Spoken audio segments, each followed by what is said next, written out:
Now, more and more we hear talk of artificial intelligence, AI, and transhumanism. For some, the advance of such technology, seemingly faster and faster every day, poses an existential threat to humanity as a species. Are we in danger of being overwhelmed and even replaced by machines unimaginably smarter than us?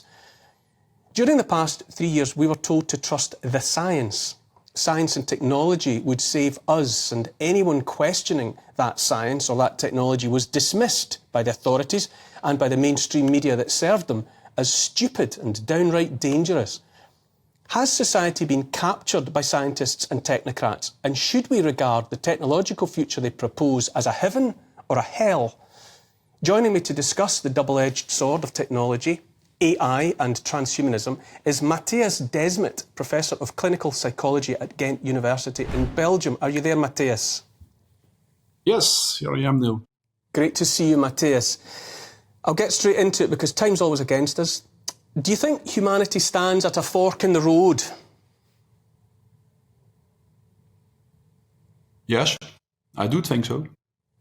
I think you can choose for a further mechanization of the world, to use even more technology, to replace our natural environment by a digital environment, a digicosmos. Or we can start to realize that maybe the destiny of the human being is not a kind of a technological paradise or a technological society, but rather the resonance with what we could call the eternal forms of nature, the eternal language of nature. That's two opposite directions we can go in. And I think, to be honest, that the major part of society will choose for the first direction, will be enticed to believe that technology will be the only solution to the problems we are facing now and all the crises we are facing. And that there will be a smaller group who will feel that there is something wrong with this utopian technological paradise, and that no matter what happens, we have to go in another direction. So I truly believe we are at the point where we will have to choose, yes. Why do you think so many, scientists included, but also in the general population, seem to have lost faith with what it is to be human, as though to be human is not enough? That's a very good question. Well, you know, I think that in a certain way, this technocratic, transhumanist ideology, which seizes control of society now, is a logical consequence of our view on man and the world. You know, like somewhere back in the 16th century, when the modern sciences started to emerge, we increasingly started to think of the universe as a kind of a large machine, a set of elementary particles which all interact according to the laws of mechanics with each other, constituting a large mechanical device, a large machine which can be perfectly understood, controlled and manipulated in a rational way. And once you start from that view on man and the world, once you believe that the universe essentially is a large machine and the human being a small machine in the large machine, then it's only logical that you think that expert engineers who know the machine of the universe, of society and of the human being very well, should lead society. Why would a democratically elected politician lead a mechanical society? So I think that the root cause of the problems, and the reason why so many people believe that if we want to overcome the crisis we find ourselves in now, that we should move to a more technological society, and that we should move to a transhumanist society in which the human being becomes a kind of a cyborg, which is optimized by merging with all kinds of technological devices, and in which society ultimately should become an internet of bodies, I think that's only a logical consequence of the dominant view on man in the world, this mechanist view on man in the world. And if we want to change something, if we want to be capable of conceiving a different future for the human being, then we will have to change something about this view on man in the world. We will have to think why or in what way we can overcome this mechanist view on man in the world. And actually, the sciences showed us already very clearly that the universe is not a big machine, and that the mechanical thinking is very limited in understanding what the world is. So the strange thing is that while this mechanist view on man in the world imposes itself as a scientific view on man in the world, it is not at all. Science shows us something else. Science shows us that our rational understanding is never capable of grasping the essence of life around us, of grasping the essence of nature, of grasping the essence of the human being. So, in a certain way, I believe that that's exactly the challenge we are facing. Mattias, I've got in the studio with me Calvin Robinson, who's a faith leader, man of the church, and I know that he has a question he'd like to ask you. Hi, Mattias.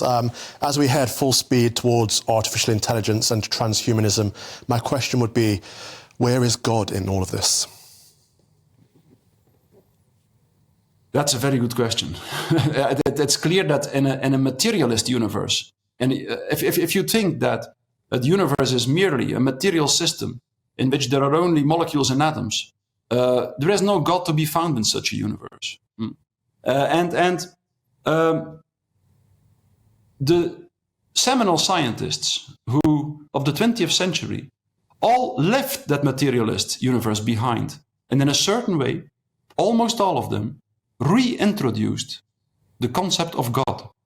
I don't say that it was the same God as the God of institutionalized dogmatic religion, but in any case, they believed it was necessary to introduce the concept of God again. I think everything, again, depends on our view on man in the world. As long as we prefer to believe that we live in a mechanistic universe, I guess we will be estranged of any concept of God whatsoever.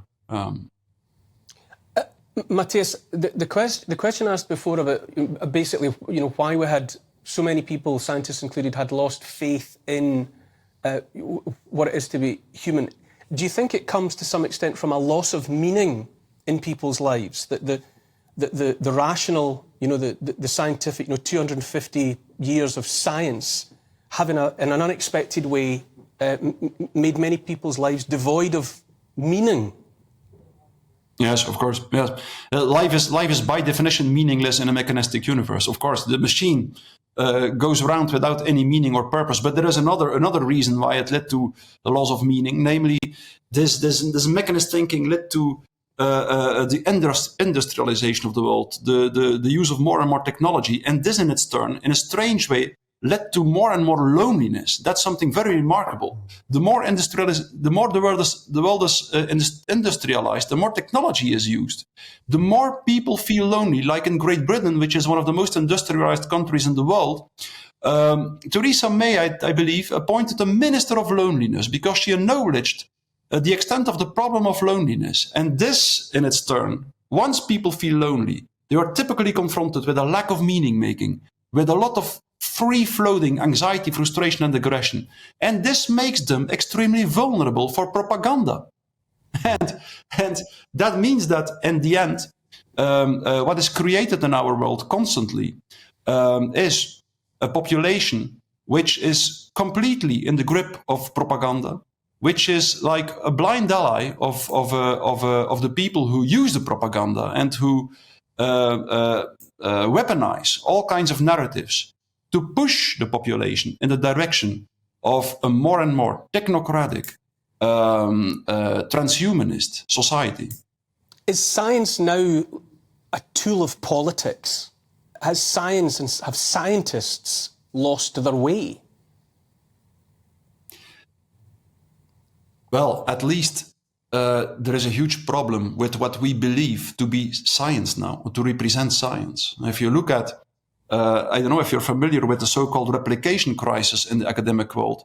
Well, around 2005, it was shown that up to 85% of the research papers in the medical field, where the problem was worse, are not reproducible, which means, from a scientific point of view, that they are more or less meaningless, that they are completely without meaning. So that shows us something of that there is something wrong with what we believe to be the science now. And indeed, what is clear is that, for instance, in the corona crisis, that science became more and more politicized and was used for purposes that were in the end not scientific at all. I'm going to ask you to hold that thought, Mattias.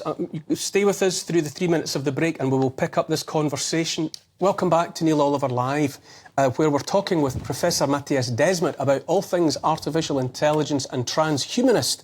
Mattias, I trust you're still with me.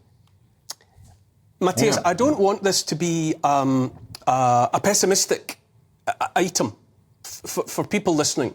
I wonder if this moment of artificial intelligence standing where it stands provides humanity with an important opportunity to consider what being human even means. Definitely. I definitely believe so. I believe that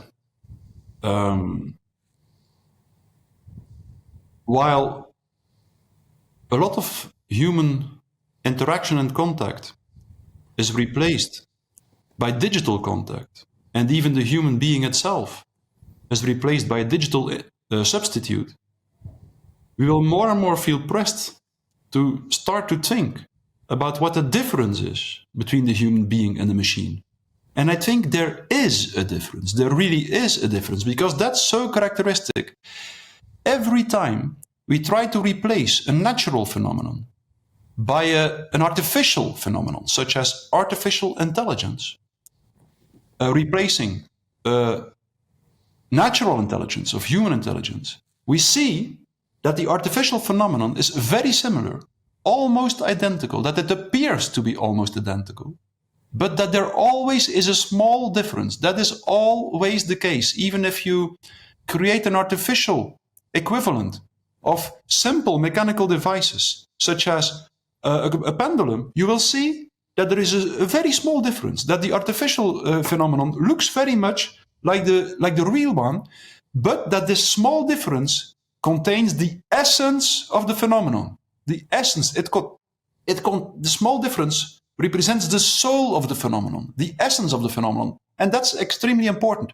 Exactly this small aspect of nature, of reality, that cannot be grasped and recreated in a rational way, is the essence of life. And that's what science exactly showed us, that in the end, the essence of all phenomena in nature, and then thinking about complex dynamical systems theory in the first place, then, that the essence of the phenomena is always irrational, transcends rational understanding. And that's exactly what we will start to notice, that like all the artificial intelligence creatures will be very similar like the natural ones, but there will be a difference, and the human being will experience this small difference. And that's exactly why we will start to look for what this essence is. We will reinvent in these times the essence of the human being. I love that, Mattias. Calvin, what do you make of that? I think there are so many resonances in what Mattias is saying that speak to heart and soul. Yeah. That, you know, that ultimately what artificial intelligence might remind us of is the heart and the soul that will never be replicated by a silicon chip. Well, that's the key, because what are we as human beings? You started this segment asking that question, or saying we're going to have to start thinking about the question. And I think we're two things. We are a body and we are a soul. And we often forget that we're a soul. We focus entirely on our body. This is where the entire trans argument has come from. This idea that we can be in the wrong body and that we have to adjust our body to kind of find our true selves. No, we are our body and we are our soul. We can't separate the two. That's how we were designed. Mattias, it seems, I wish I had more time, I always want more time, but it seems to me there is something hopeful in this, that artificial intelligence will bring us face to face with what it is to be human. And as you say, it's that invisible, unreachable essence that science will never touch. Yes, exactly. I think in the end, maybe one of the most important differences between the human being and the machine might be the fact that the human being is capable of what we would call truth-telling. Truth-telling is a kind of speech which starts from something that we feel inside ourselves and what transcends our rational mind. And when we tell the truth, we speak without thinking. We just say sincerely something that we experience inside of ourselves. And that's something a machine is not capable of. And that's exactly this truth-telling is a kind of speech which connects people to each other. And as such, it is the real solution to the problems we are facing now. In the first place, the loneliness in our society. So I think that's one of the differences between a human being and a machine, that it is capable of truth-telling. And I'm 100% sure that the most fundamental disease of our society now is the fact, is propaganda, a new kind of institutionalized lie, which has seized control of public space. And the remedy for propaganda will be truth-telling. And at the same time, it will cure the root cause of our psychological problems, which is loneliness. We could continue for a long time, Neil, but we won't be able to tell it all. Mattias, I'm so glad I was able to connect with you this evening, and we need to talk more about this. Truth-telling, absolutely, in every walk of life. That's where the answers lie. Thank you, Mattias Desmet from Ghent in Belgium. Thank you.